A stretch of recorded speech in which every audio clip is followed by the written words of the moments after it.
نحمدہ ونصلی علی رسولہ الکریم اما بعد فاعوذ باللہ من الشیطان الرجیم بسم اللہ الرحمن الرحیم رب اشرح لی صدری ویسر لی امری واحلل عقدۃ من لسانی یفقہوا قولی رب یسر ولا تعسر وتمم بالخیر اللہم فقہنا فی الدین۔ سورۃ آل عمران آیت نمبر 37، لفظی ترجمہ، روٹ ورڈ اور تفسیر۔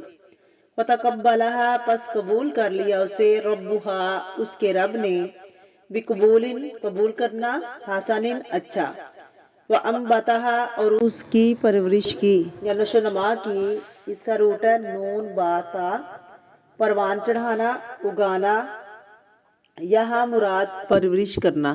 نباتن، پرورش، حسنن، اچھی، وکفلہا، اور کفالت کی اس کی، زکریا، زکریا نے، کلما، جب کبھی، داخل ہوئے، علیہا، اس پر، زکریا المحراب، محراب نے۔ محراب کا لفظ حرب سے ہے، اور حرب کہتے ہیں جنگ کو، یا جنگ کی جگہ۔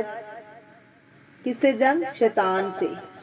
یہاں محراب سے مراد میدان جنگ نہیں ہے، مراد عبادت گاہ ہے، عبادت کا کمرہ۔ ہم محراب کس کو کہتے ہیں؟ مسجد میں خاص مقام جو ہوتا ہے نا، جہاں امام کھڑا ہوتا ہے، وہ بھی محراب ہوتا ہے، لیکن ضروری نہیں وہ تا کی محراب ہو۔ محراب ایک اونچی اور بلند جگہ کو کہتے ہیں۔ عبادت گاہ مراد ہوتی ہے۔ قرآن میں داؤد علیہ السلام کا جو عبادت خانہ تھا، اس کو بھی محراب کہا گیا۔ جب کچھ لوگ محراب پر چڑھ آئے، اوپر سے اندر آئے، وجدہ، پایا، اندہا، اس کے پاس، رزقاً، رزق۔ رزق کیا ہے؟ کھانے پینے کی چیزیں۔ قالا، کہا، یا مریم، اے مریم، انا، کہاں سے ہے، لاکی، تیرے لیے، ہاذا، یہ، قالت، کہنے لگی وہ، ہوا، وہ، من عند اللہ، اللہ کے پاس سے ہے۔ ان اللہ، بے شک اللہ تعالیٰ، یرزق، رزق دیتا ہے، من یشاء، جس کو وہ چاہتا ہے، بغیر حساب، بغیر حساب کے، بغیر معاوضے کے۔ تفسیر، بسم اللہ الرحمن الرحیم۔ فتقبلہا ربہا بقبول حسن۔ ایک عورت کو آنر بخشا جا رہا ہے تو اس کے رب نے اس کو عمدگی سے قبول کر لیا، بہت اچھے طریقے سے قبول کر لیا۔ وانبتہا نباتاً حسناً، بہترین پرورش کا انتظام کیا۔ وکفلہا زکریا، زکریا کو اس کو کفیل بنایا۔ باپ تو تھا نہیں، کوئی بڑا بھائی نہیں، زکریا کی اولاد نہیں، دوسرے بھائی کی بھی اولاد نہیں۔ ایسا لگتا تھا کہ اور بھی کوئی نہیں تو پھر باقی لوگ جو تھے نا، جو اہل علم تھے، جو تورات کے حافظ تھے، ان کا دل چاہتا تھا کہ یہ کام ہم کریں، ہم اس کی ذمہ داری نبھائیں، لیکن اللہ تعالیٰ نے زکریا علیہ السلام کو اس بچی کی کفالت کے لیے چن لیا، ان کو اس کی ذمہ داری سونپی۔ پھر یہ سوال پیدا ہوتا ہے کہ یہ کیوں چنیں گے تھے؟ زکریا کے حصے میں یہ نیکی کیوں آئی؟ یہ بھی ایک بہت بڑی بات ہے، ہمیں غور کرنا چاہیے۔ یاد رکھیے، نیکی کے کسی کام کے کرنے کا موقع مل جانا، نیکی کرنے کی توفیق مل جائے تو یہ بھی اللہ رب العزت کی خاص رحمت سے ہوتا ہے، یہ بھی اللہ کی توفیق سے ہوتا ہے، کسی کی کوئی قوت نہیں، کوئی طاقت نہیں ہے۔ لا حول ولا قوت الا باللہ العلی العظیم۔ وہی توفیق دیتا ہے، وہی موقع دیتا ہے۔ اگر انسان کوئی نیکی کا کام کرے، ورنہ میرے اور آپ کے بس میں نہیں کہ ہم اتنا ٹائم نکال لیں، یا کوئی یہاں سے اٹھ کے کوئی اور اچھا کام کر سکے، یا ہم قرآن پاک کی تلاوت کر سکے۔ اب دیکھیں کہ نفس کس کس طرح اکساتا ہے انسان کو، انسان کے لیے نیکی کے کام بھاری بناتا ہے، کیسے کیسے مجبوریاں دکھاتا ہے انسان کو، کیسے کیسے بہانے انسان کے دل میں ڈالتا ہے کہ یہ ہو نہیں سکتا، یہ بڑا مشکل ہے، قرآن پڑھنا بڑا مشکل ہے، یہ یاد کرنا بڑا مشکل ہے، یہ تم نہیں کر سکتے، یہ ہو ہی نہیں سکتا۔ طرح طرح کے وسوسے ڈالتا ہے دل میں۔ جس کے ساتھ اللہ رب العزت بلائی کا ارادہ کرتا ہے، اسے نیکی کی توفیق بھی دیتا ہے، اس کو بھی اللہ کا انعام سمجھیے۔ زیادہ پھولنے کی ضرورت نہیں، اللہ تعالیٰ نے کروایا آپ سے۔ وَأَنبَتَهَا نَبَاتًا حَسَنًا وَكَفَّلَهَا زکریا، کیونکہ زکریا کے اندر بھی وہی خلوص نظر آتا ہے۔ کہاں سے نظر آتا ہے؟ کیسے پتہ چلتا ہے؟ کہ زکریا بھی بڑے خالص بندوں میں سے تھے۔ اللہ کی، ان کی دعاؤں سے پتہ چلتا ہے۔ دعا جو ہے نا انسان کے جذبے کی آئینہ دار ہوتی ہے۔ سورۃ البقرہ میں آپ پڑھ چکے ہیں وَمِنَ النَّاسِ مَن يَقُولُ رَبَّنَا آتِنَا فِي الدُّنْيَا حَسَنَةً۔ تو حج میں جانے والے صرف دو قسم کے لوگ ہوتے ہیں، ایک جو ہے وہ صرف دنیا مانگتے ہیں، دوسرے وہ جو دنیا آخرت مانگتے ہیں۔ تو اگر آپ بھی اپنے آپ کا جائزہ لیں، جاننا چاہیں تو اگر آپ جاننا چاہیں کہ نیکی کس درجے پر ہے تو ذرا اپنی دعاؤں کی لسٹ چیک کریں، کیا مانگتے ہیں، اپنا اپنا محاسبہ کریں، حساب لیں کہ ہم اللہ سے کیا مانگتے ہیں۔ وہ جو آپ کے خاص وقتوں کی دعائیں ہیں، وہ جو قبولیت کی گھڑیاں ہوتی ہیں، اس وقت کیا مانگتے ہیں، اس وقت کیا یاد آتا ہے ہمیں اللہ سے نیک دعائیں مانگنی چاہیے۔ تو ہمیں اللہ تعالیٰ سے نیکی کی توفیق مانگنی چاہیے، نیکی کی دعائیں مانگنی چاہیے، تو اس کے رب نے اس کو بہت اچھی طرح اسے قبول کر لیا، خوبصورتی کے ساتھ قبول کر لیا۔ بہت شدت ہے نا اس کا نام میں کہ واقعی اللہ رب العزت نے کیسا قبول کیا، بقبول حسن، بہت اچھی قبولیت۔ آپ یہ سمجھیں جیسے آپ کسی کو آفر کرتے ہیں، کسی کو کچھ دیتے ہیں تو لینے والا کیا کرتا ہے؟ مثلا آپ کسی کو کہتے ہیں کہ پانی پی لیجئے تو وہ کیا کہتا ہے؟ نو تھینک یو۔ دوسرا کہے گا مجھے نہیں چاہیے، تیسرا کیا کہے گا؟ جزاک اللہ خیر۔ چوتھا کیا کرے گا؟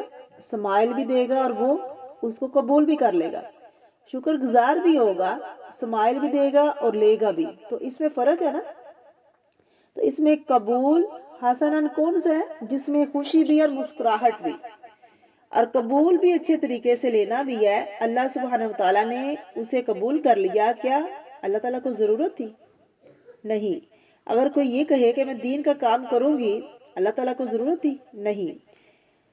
تو ایسا نہیں ہوتا کہ ضرورت کی وجہ سے کچھ لیا جاتا ہے، صرف دینے والے کے جذبے کو سامنے رکھ کر قبول کیا جاتا ہے۔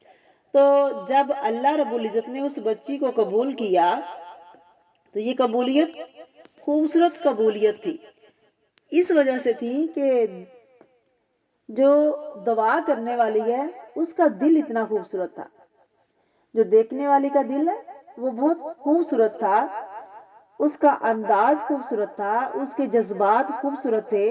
ایک عورت کو آنر بخشا جا رہا ہے نا، اور ہم سب کے لیے کیا ہے، ایک نصیحت بھی ہے۔ جو یہ کہتے ہیں کہ ہماری دعائیں تو سنی نہیں جاتی، سنی جاتی ہیں، لیکن دعا کا وقت مختلف ہوتا ہے، کیونکہ ہر بات اسی وقت قبول نہیں ہوتی، اسی وقت نہیں سن لی جاتی، ہر دعا کا وقت مقرر ہوتا ہے۔ بہترین طریقے سے پروان چڑھایا انباتہا، نبات پودے کو کہتے ہیں۔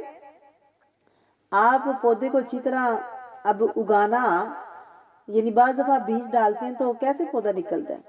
بس ایسے ہی ہے نا، ایسے ہی تھوڑا سا بعض کا زمین اچھی ہوتی ہے تو کیسا نکلتا ہے؟ بہت اچھا۔ اور بعض پودے بہت جلدی نکل آتے، تھوڑی سی ایفرٹ کرتے ہیں تو بہت جلدی بڑھ جاتے ہیں، کچھ پودے بہت دیر لگاتے ہیں۔ یہاں پر مفسرین لکھتے ہیں کہ فزیکل بہت جلدی بڑی ہو گئی تھی اور عقل سمجھ میں بھی بہت جلدی۔ بعض بچے بہت جلدی بہت بڑے ہو جاتے ہیں کہ 2 سال کا بچہ 4 سال کا لگنے لگتا ہے، اور پھر اسی طرح چھوٹے مگر اتنے مچور ہوتے ہیں، اتنی مچور باتیں کرتے ہیں کہ حیرت ہوتی ہے ان کو دیکھ کر۔ تو فرق ہوتا ہے نا، یہ نباتن حسنن ہوتا ہے، اللہ کی طرف سے فرق ہوتا ہے۔ اللہ جسے چاہے چن لے، جلدی بڑھا دے۔ بعض چھوٹے بچے بڑی بڑی ڈگریاں بھی لے لیتے ہیں، یہ بھی اللہ کی طرف سے ہے۔ بعض ایسے گارڈ مل جاتے ہیں، ایسے استاد مل جاتے ہیں بچوں کو جو ان کو خصوصی توجہ کے ساتھ بہت جلد آگے بڑھا دیتے ہیں۔ اب یہاں کیا ہوا؟ کہتے ہیں کہ یہ بچی جب پیدا ہوئی تو اس کی ماں اسے ہیکل کے لیے لے گئی، اللہ تعالیٰ کے لیے نظر مانی تھی، اس کو جا کے اس نے کہا کہ آپ اسے رکھ لیجئے۔ وہ کہنے لگے، پہلے تو اس کو ماننے کے لیے تیار نہ تھا، وہ کہنے لگے یہ کیا، آج تک کوئی لڑکی یہاں مسجد میں رہی نہیں تو یہ مسجد کی خدمت کرے گی، یہ کیسے کرے گی، اس کو تو ہمیں سنبھالنا پڑے گا اور یہ تو ناممکن ہے۔ بہرحال کہا یہ جاتا ہے کہ انہوں نے کچھ ایسے خواب سنائے، تو جو وہاں کے تورات کے حافظ تھے، جو بیت المقدس کے ہیکل کے جو نگران تھے، جو وہاں اس کی خدمت پر مامور تھے، ان کو مریم کی ماں نے جو خواب سنایا نا کہ میں نے اس طرح خواب دیکھا، تو اس پر ہر ایک یہ کہنے لگا کہ اس بچی کی دیکھ بھال میں کروں گا، میں اس کی کیئر کروں گا۔ بہرحال اب پورا پڑا اور نام زکریا علیہ السلام کا نکلا، کیونکہ زکریا علیہ السلام نے خود آگے بڑھ کر آفر کی تھی کہ میں اس بچی کی ٹیک کیئر کروں گا، کیونکہ اس کی جو خالہ ہے نا وہ میری اہلیہ ہے، کیونکہ زکریا علیہ السلام رشتے میں کیا تھے؟ خالو۔ تو انہوں نے بہت خلوص کے ساتھ آفر کی، اور جب بعد میں قرآن اندازی کی گئی تو انہی کا نام نکلا، کیونکہ سب چاہتے تھے کہ ہم اس کی ذمہ داری اٹھائیں۔ اب دیکھیے کہ بعض اوقات چیز بظاہر معمولی نظر آ رہی ہوتی ہے، ہمیں اپنے بچوں کا بھی نہیں پتا کہ ان کے اندر کیا کیا خوبی ہے، کیا خیر ہے ان کے اندر، لہٰذا ہم کیا کرتے ہیں؟ ضائع کرتے رہتے ہیں، توجہ نہیں دیتے ان کو، وہ ماحول بھی نہیں دیتے ان کو۔ ہم سمجھتے ہیں کہ سب سے زیادہ ضروری جو ہے نا وہ کھلانا پلانا ہے، ان کی عیش و عشرت ہے، اور یہ سیر و تفریح، اور یہ بس ان کے ساتھ بہت بڑا احسان ہے۔ کچھ بچوں کی ضرورت نہ کھیل کود کی ہوتی ہے، نہ کھانا پینا ہوتا ہے، ان کو ضرورت کچھ اور ہی ہوتی ہے، لیکن ماں باپ ضرورت سمجھتے نہیں، ماں باپ وہ ضرورت ہی نہیں سمجھتے جو ان کی ہوتی ہے۔ بہرحال اللہ تعالیٰ ہر ایک کا نگران ہے، اور ہر ایک کا اثر ربط وہی ہے نا، وہی پالتا ہے۔ ماں باپ ایک وسیلہ اور ذریعہ ہے، اسباب تو وہی مہیا کرتا ہے۔ اب کیا ہوتا ہے؟ انبتہا، اللہ تعالیٰ خود ان کی حفاظت کرتا ہے، ان کی گروہ کرتا ہے، ان کو جسمانی قوت دیتا ہے، اچھے آداب سکھاتا ہے، اچھے اخلاق دیتا ہے، ساری خوبیاں ان کے اندر ڈال دیتا ہے۔ وکفلہا زکریا، اور اس کا کفیل بنا دیا کس کو؟ زکریا علیہ السلام کو۔ اللہ تعالیٰ نے کفلہا کا فاعل جو ہے نا وہ اللہ تعالیٰ ہے، اللہ تعالیٰ ان کو زکریا کی کفالت میں دے دی اللہ نے۔ اب اس میں بھی اللہ تعالیٰ کی بڑی حکمت تھی، ان کے والد اپنے فوت ہو چکے تھے، اور یہ بات صرف ان کے ساتھ ہی، کئی بچے ایسے ہیں کہ ہم دیکھتے ہیں کہ وہ بچے جو بڑے بڑے اسکالرز بنے، بڑے بڑے عالم بنے، ان کی ماں نے ان کو پالا، امام شافعی کی والدہ نے ان کو پالا، امام بخاری کے پیچھے ان کی والدہ تھی۔ اسی طرح اور بھی واقعات ملتے ہیں، ابن جوزی جو ہے نا ان کو ان کی والدہ نے پالا، باپ چھوٹی عمر میں وفات پا چکے تھے۔ اصل بات یہ ہے کہ اللہ پالتا ہے، اللہ بندوبست کرتا ہے۔ بعض اوقات ماں باپ ہوتے ہوئے بچے کسی اور کے گھر میں پل رہے ہوتے ہیں، تو یہ سارے انتظام اللہ تعالیٰ کرنے والا ہے۔ بعض اوقات ماں باپ کے ہوتے ہوئے بھی بچے کسی اور کے گھر میں پل رہے ہوتے ہیں، تو یہ سارے انتظام اللہ رب العزت کرنے والا ہے۔ ماں باپ اگر بچوں کو کچھ کھلاتے پلاتے ہیں تو یہ مت سمجھیں کہ وہ ان کے خدا ہیں، ان کے رب ہیں، وہ ان کے رازق ہیں، وہ ان کے مالک ہیں۔ اللہ رب العزت نے ماں باپ کو ایک وسیلہ بنایا ہے، سب کچھ کرنے والا وہ خود ہے۔ بہت لوگ ماں باپ کے ہاتھوں رول جاتے ہیں، اور بہت سے لوگ ماں باپ کے بغیر بھی بہت کچھ پا لیتے ہیں۔ یہ جو ہے نا کفلہا زکریا، اللہ تعالیٰ کا بہت بڑا احسان تھا حضرت مریم علیہ السلام پر۔ زکریا علیہ السلام ایک پیغمبر تھے، بے حد نیک انسان تھے۔ اللہ رب العزت نے مریم علیہ السلام کو ان کی کفالت میں دے دیا، ان کی کسٹڈی میں دے دیا، ان کی کیئر میں، ان کی نگرانی میں۔ یہ جو کفالت ہے نا، اس کا معنی ہوتا ہے کسی کی ضروریات کا خیال رکھنا۔ اب یہ جو انسان کی ضروریات ہے نا، یہ ہر ایک کی مختلف ہوتی ہیں۔ انسان کو اللہ رب العزت نے محتاج پیدا کیا ہے، ہم سب محتاج ہیں اس کے۔ اللہ فرما رہے ہیں یا ایھا الناس انتم الفقراء الی اللہ، ہم سب فقیر ہیں۔ کوئی یہ نہیں کہہ سکتا کہ مجھے تو کسی چیز کی ضرورت نہیں، اپنی زندگی کے لیے بھی ضرورت ہوتی ہے۔ ہماری روحانی ضروریات ہیں، جسمانی ضروریات ہیں، عقلی ضروریات ہیں، اخلاقی ضروریات ہیں، دینی ضروریات ہیں، ہماری ضروریات کی لمبی لسٹ ہے۔ پرووائڈ اللہ کا کام ہے۔ یہ مریم پر بہت بڑا احسان ہوا کہ اللہ نے ان کی ضرورت زکریا علیہ السلام کے ذریعے پوری کی۔ انسان مقرر کیا جو ان کے مزاج کو بھی سمجھتا تھا اور ضروریات کو بھی جانتا تھا، تو یہ بھی اللہ کا ایک احسان ہے کہ انسان کو ایسا ماحول مل جائے، جو ایسے افراد مل جائیں، ایسے استاد مل جائیں، یا ایسے محسن مل جائیں جو ان کی اصلاح اور تربیت کا انتظام کرے۔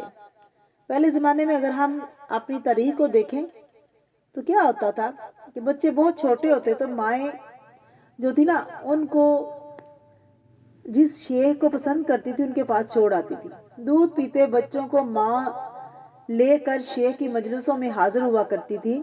پیچھے بیٹھ کر وہ درس قرآن یا درس حدیث سنا کرتی تھی تاکہ ان کے بچے بھی وہ سب کچھ سنیں اور پھر ان کو سرٹیفکیٹ بھی ان کے بنتے تھے کہ کون کون اس محفل میں حاضر ہوا ہے, کس کس نے یہ محفل یہ مجلس اٹینڈ کی ہے. اس میں لکھا جاتا تھا کہ فلاں فلاں دودھ پیتے بچے کو بھی سرٹیفکیٹ دیا جاتا تھا اور پھر بڑے ہو کر وہ سرٹیفکیٹ یوز بھی کرتے تھے علم کے میدان میں اور کہا کرتے یہ ہمارا نام ہے, ہم نے اس عمر میں شیخ کی مجلس اٹینڈ کی ہے. سلسلہ سند کا اونر ہوتا تھا. اللہ نے اس امت کو جہاں اور بھی بہت سی فضیلتیں عطا کی وہاں ایک سلسلہ سند بھی عطا کی. کیا آپ کس سے منسوب ہیں؟ آپ کے استاد کون ہے, پھر اس کے استاد کون ہے, پھر اس کے استاد, پھر اس کے استاد, کیونکہ یہ پھر ساری چین کہاں جاتی ہے؟ رسول اللہ صلی اللہ علیہ وسلم تک. جب مسلمانوں کے ترقی کا دور تھا تو اس زمانے میں اسکالرز بہت ہوا کرتے تھے اور ترقی کے بہت مقامات ہوا کرتے تھے, تو ماں چھوٹے چھوٹے بچوں کو جا کر معلمین کے پاس چھوڑ دیتی تھی. اس کا آغاز کہاں سے ہوا تھا؟ حضرت انس سے. حضرت انس رضی اللہ تعالیٰ عنہ 10 سال کے تھے. ان کی والدہ ام سلیم نے ان کا ہاتھ پکڑا اور حضور صلی اللہ علیہ وسلم کی خدمت میں حاضر ہو کر کہنے لگی کہ میرا یہ بچہ انس لکھنا جانتا ہے, میں اسے آپ کی خدمت میں وقف کرتی ہوں, آپ اس سے لکھنے کا کام لے لیں, آپ اس سے اپنی خدمت لے لیں جب تک حضور صلی اللہ علیہ وسلم زندہ رہے. حضرت انس رضی اللہ تعالی عنہ آپ صلی اللہ علیہ وسلم کی خدمت کرتے رہے اور آپ نے فرمایا کہ آپ نے کبھی مجھے جھڑکا نہیں, ڈانٹا نہیں تھا. پھر انس کے لیے والدہ کی درخواست تھی کہ آپ صلی اللہ علیہ وسلم سے فرماتی ہیں کہ آپ دعا کیجئے انس کے لیے. تو آپ صلی اللہ علیہ وسلم نے حضرت انس کی عمر, علم اور رزق میں برکت کی دعا کی. تو جہاں وہ حدیث کے راوی تھے, وہ جہاں حدیث کے راویوں میں سے ایک اونچے مقام پر آئے تھے حضرت ابو ہریرہ وغیرہ کے بعد, تو کثرت سے حدیثیں روایت کی گئی. ان کی عمر عام صحابہ کے مقابلے میں طویل ترین تھی, بہت زیادہ عمر پائی انہوں نے. اولاد میں برکت کیا تھی کہ ان کی زندگی میں 100 سے زائد پوتے اور نواسے ہو گئے تھے. حضور صلی اللہ علیہ وسلم کی دعا کی برکت سے ان کو مال میں, رزق میں, عمر میں, ہر چیز میں برکت نصیب ہوئی تھی. بہرحال یہ سلسلہ شروع ہوا تھا کہ بچوں کو کسی صالح انسان کی تربیت میں دیں, یعنی کفالت میں دینے کا کہ وہ بڑے ہو کر کچھ بن سکے. جب دینی تعلیم کی بات آتی ہے تو ہم کیا کہتے ہیں, ابھی بچے چھوٹے ہیں, یہی بات کرتے رہتے ہیں, ابھی بچے چھوٹے ہیں, مسجد میں نہ لے جاؤ, شور کریں گے, اور علم مجلس میں حاضر نہیں ہونے دیتے. اب یہ غیب جو آتا ہے نا, اب چھوٹے بڑوں کی بات نہیں سمجھتے اور نہ بڑے چھوٹوں کی بات سمجھتے ہیں, نہ چھوٹے بڑوں کی. اس سے ایک بہت بڑا نقصان ہے. بہرحال یہاں پر اللہ تعالیٰ نے ان کی دعا سنی, بہترین طریقے سے قبول کیا, بہترین انتظامات کیے. جہاں جسمانی ضروریات پوری کی وہاں روحانی تربیت کے لیے زکریا علیہ السلام کا بندوبست کیا. کلما داخلہ علیہ زکریا, جب کبھی داخل ہوئے اس پر زکریا علیہ السلام, کہاں؟ المحراب, محراب میں, یعنی مریم علیہ السلام پر. کون زکریا؟ عبادت خانے میں زکریا علیہ السلام. ہوا یہ کہ 3 سال کی عمر میں ہیکل کی خادمہ کی حیثیت سے قبول کر لی گئی تھی. دن رات وہی رہتی تھی. ان کا ایک الگ کمرہ تھا, اس میں وہ عبادت کرتی تھی اور زکریا علیہ السلام وہاں جا کر وزٹ کیا کرتے, وہ گھر میں نہیں آتے. اب جب بھی وہ داخل ہوتے واجدہ عندہا رزقاً, وہاں وہ رزق پاتے, کھانے پینے کی چیزیں ہوتی. کالا یا مریم, اے مریم, انا لاکی ہاذا, یہ تیرے پاس کہاں سے آیا, یہ کون دے جاتا ہے؟ کفیل تو میں ہوں, تمہاری ضروریات پوری کرنے والا میں ہوں. تو تمہاری ضروریات پوری کرنے کے لیے اللہ تعالیٰ نے مجھے چن لیا ہے, میری ذمہ داری ہے, اور تمہارے پاس پہلے سے موجود ہوتا ہے پھل, یہ کہاں سے آتا ہے؟ حیرت کا اظہار کر رہے ہیں, شک نہیں کر رہے. تو ہمارے یہاں کیا ہوتا ہے, سب سے پہلے شک کیا جاتا ہے, کون ہے اتنا مہربان جو تم پر مہربانیاں کر رہا ہے. اچھی بات ہے کہ بچوں کی خیر خبر رکھنی چاہیے، کچھ آزادی بھی ہونی چاہیے۔ تو بڑے کا پکارنا چھوٹے کو آنر دیتا ہے اسلامی کلچر میں، کہ چھوٹے کو نام سے پکار سکتے ہیں اور بڑے کو نام سے نہیں پکار سکتے۔ کلما، جب کبھی مریم کے پاس آتے تو پھل دیکھتے تو پوچھتے پھل کہاں سے آئے؟ وہ کہتی قالت ہوا من عند اللہ، وہ کہتے کہ یہ اللہ کے پاس سے آیا۔